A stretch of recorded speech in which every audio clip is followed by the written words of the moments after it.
Türkiye'de olan bitenler demokrasiye olan bütün məntəqədə əndişələri daha da çoxaldır. Əkrəm İmamoğlu siyaset meydanından həzf olacaq, yoxsa yeni bir siyasi qəhrəman olmaq üçün qabağında bir yol mu açılır? 1403-cü ilin axır proqramı ilə mən Taha Kermani qarşınızdayım. Şirin çaya xoş gəldiniz.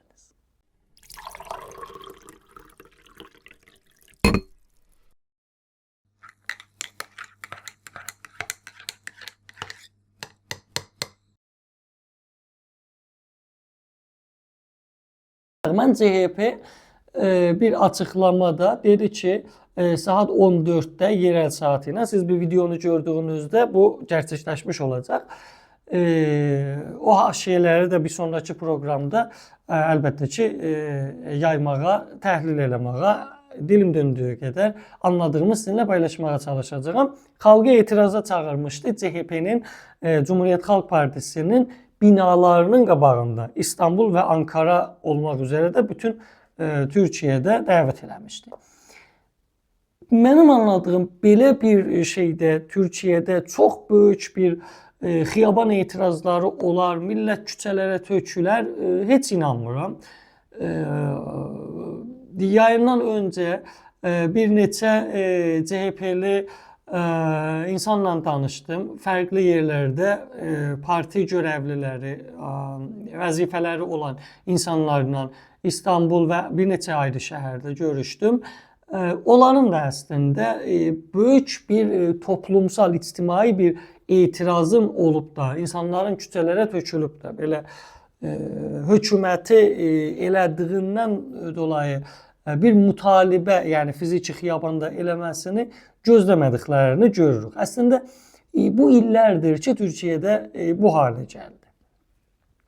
Burada açıq aydın neçə bir söz var. Hukuki bir süreç devam edir. Əvvələn olub bitənləri bir gözdən geçirsək, kimlər nə dediyə bir baxsaq,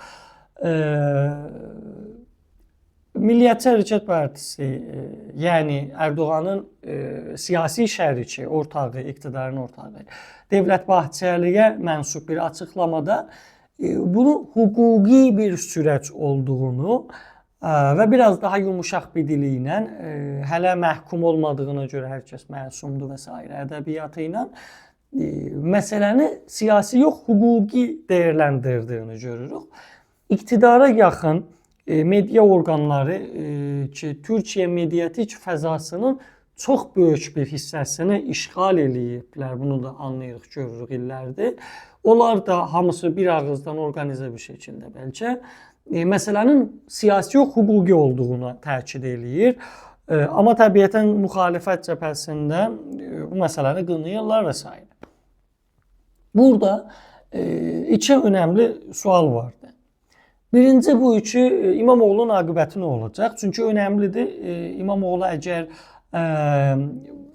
diplomasının iptalı deyin, zindan məsələsi, məhkumiyyət məsələsi və hər nə tərqinə, nə adı altında daha doğrusu.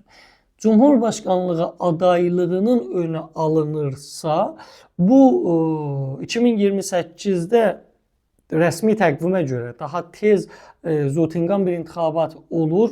O ayrı bir şey. Ama indiki təqvimi ilə Erdoğan'ın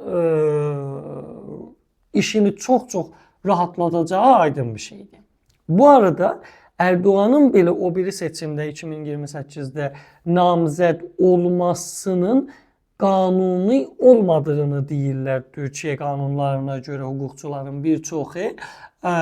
Ama onu da təfsir edenler var ki 2017'de anayasa dəyişdiyindən sonra ondan öncəki süreci, yani Cumhurbaşkanlığı sayılmaması vesaire xülasə ki və yaxud önümüzdəki süreçte o tarixə qədər anayasanın dəyişdirilməsi ilə ilgili girişimlər də başladıbdı AKP.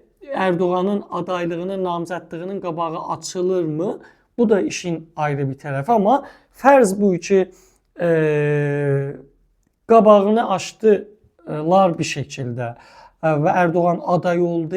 Heç şübhəsiz İmamoğlu'nun rəqabət meydanından həzf olunması Erdoğan için möhtəşəm bir qazanımdır indidən və intihabatı çox daha rahat gülə oyuna qazana bilər. İkinci ayrı bir məsələ, buraya qədər ən azından yeni bir sürpriz olmasa, o biri aday, möhtəməl aday deyək, Ankara Bələdiyyə Başqanı Əkrəm İmamoğlu'nun adaylığa məcbur qalması, yəni müxalifətin CHP-nin ayrı bir çarəsi qalmaması halində Mənsur Yavaşın Cumhurbaşqanı aday olub və bu məğduriyyətdən, İmamoğlu'na olanlardan dolayı müxalifətin Mənsur Yavaş arxasında toplanıb bu şəkildə siyasət meydanına, rəqabətinə girib Erdoğan'ı qazanması da ikinci bir senaryo ola bilər. Bu da ayrı bir söhbətdir. Amma bütün bunların yanında biraz daha demokrasinin normal işlədiyi ölkələrdə, bu vəziyyətlərdə məmulən müxalifət ictimai potansiyelindən istifadə eləyib əlini nə qədər güclü olduğunu iqtidara göstərir. Yəni xalqı mitinglərə dəvət eləyər, mitinglər düzənləyər, etiraz eləyər və s. Nə üçün bunlar olmur? Mən də fikir eləmirəm ki, ciddi bir etiraz ola Türkiyədə. Sürəci dəyişdirə biləcək bir etiraz ola. Çünki baxın, addım-addım buraya gəlindi. CHP-nin qabaqçı Genel Başkanı Kemal Kılıçdaroğlu'nun yönetim illərində məxsusən Gəzi hərəkatında Türkiyədə bilənlər bilir, İstanbuldan başlayıb ölkə genəlinə yayınlanan bir etirazlar dalğasından sonra CHP-nin bu tür məsələlərdə məxsusən FETÖ darbə girişimindən sonra bu tür məsələlərə yox, yəni haqqı küçədə, xiyabanda, mitinglərlə yox, sandıqda sadəcə axtaracağını demişdi və belə bir strateji eləmişdi. Hətta bəlkə hökumət ilə bir ağız olub sokaklarda, küçələrdə olan işləri qəbih gördüyünü də, sanki şeytanlaşdırılıb pis bir şey olduğunu da yavaş-yavaş, qeyri-müstəqim ya hər nə mənə o oyuna düşdü. İndi bunu necə təfsir elərsə eləyək.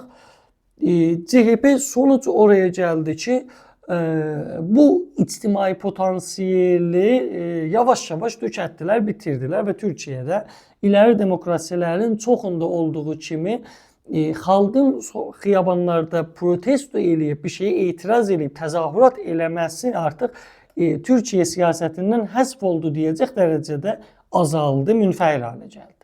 Ona görə bu etirazların İmamoğlu'nun tutuqlanmasına belə ki, İmamoğlu'nun tutuqlanması bir gündə sürpriz olmadı. İndi həftələr, aylar, bəlkə illərdir bu deyilir ki, nitəkim İmamoğlu özü də bir neçə gün öncə dəqiqən bu gün olacağını demişdi, amma da bilirdi ki, iş buraya gəlir.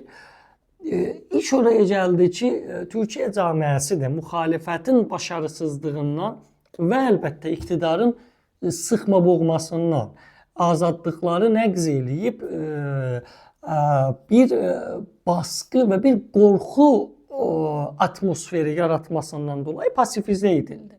Yəni bir haqsızlıq görüb iqtidarda olduğu kimin düşünməyən insanlar çıxıb anayasal, hüquqi haqlarını istifadə edib küçəyə çıxıb etiraz eləmələrini gözləmək çox-çox çətindir.